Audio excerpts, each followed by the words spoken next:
आपको कैसे पता चलेगा कि आपका चक्रास ब्लॉक है? मैं आज आपको बताती हूँ।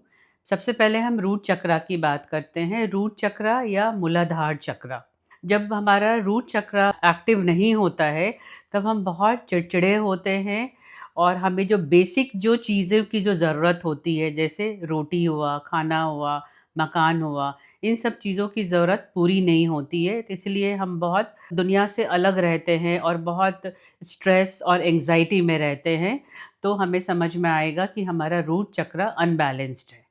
दूसरा चक्रा है सैक्रल चक्रा और स्वादिष्ठान चक्रा। जब स्वादिष्ठान चक्रा हमारा अनएक्टिव होता है, तो हमें ऐसा फ़ील होता है कि हम अपनी भावनाओं को बिल्कुल दबा के रख रहे हैं। हम अपनी बात किसी से कह नहीं पा रहे हैं और हम बहुत बुझे-बुझे से रहते हैं, तो हमें पता चलता है कि हमारा सैक्रल चक्रा वीक है। थर्ड है हमारा सोलर प्लेक्स चक्रा, जिसे हम मणिपुर चक्रा भी कहते हैं। जब हमारा मणिपुर चक्रा वीक होता है, तो हम में कॉन्फिडेंस नहीं रहता है, हमें गुस्सा बहुत आता है और हमें समझ में नहीं आता है किससे क्या कहना है। फोर्थ होता है हार्ट चक्रा। जब हार्ट चक्रा हमारा वीक होता है, तो हम किसी को प्यार देने और प्यार लेने में दोनों में ही प्रॉब्लम होती है हमें। हम किसी से ना प्यार करते हैं और ना प्यार हमें कोई देता है, तो भी हमें बहुत गुस्सा और चिड़चिड़ होता है। फिफ्थ चक्रा है थ्रोट चक्रा।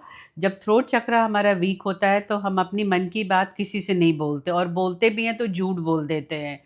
तब हमें पता चलता है कि हमारा थ्रोट चक्रा वीक है। Sixth chakra is a third eye chakra.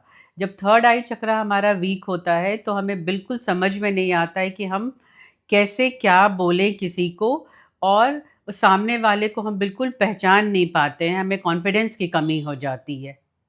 Seventh chakra crown चक्रा। जब हमारा क्राउन चक्रा इनएक्टिव होता है, हमें कुछ समझ में नहीं आता, बहुत निराशा होती है, हम बहुत दूसरी दुनिया में चले जाते हैं, तो वहाँ से हमें पता ये नहीं लग पाता है कि हमें क्या करना है, क्या नहीं करना है। क्लैरिटी नहीं होती है हमारी लाइफ में। अगर आपको लगता है कि आपके इन सातों चक्रा में जो मैंने सिम्पटम्स बताए, आपको लगता है कि इनमें से कोई भी चीज़ की कमी है आपकी बॉडी में, कोई भी चक्रा आपका अगर इनएक्टिव है, तो आप मुझे डीएम करके बताएं, मैं आपको हील करने का प्रोसेस बताऊंगी।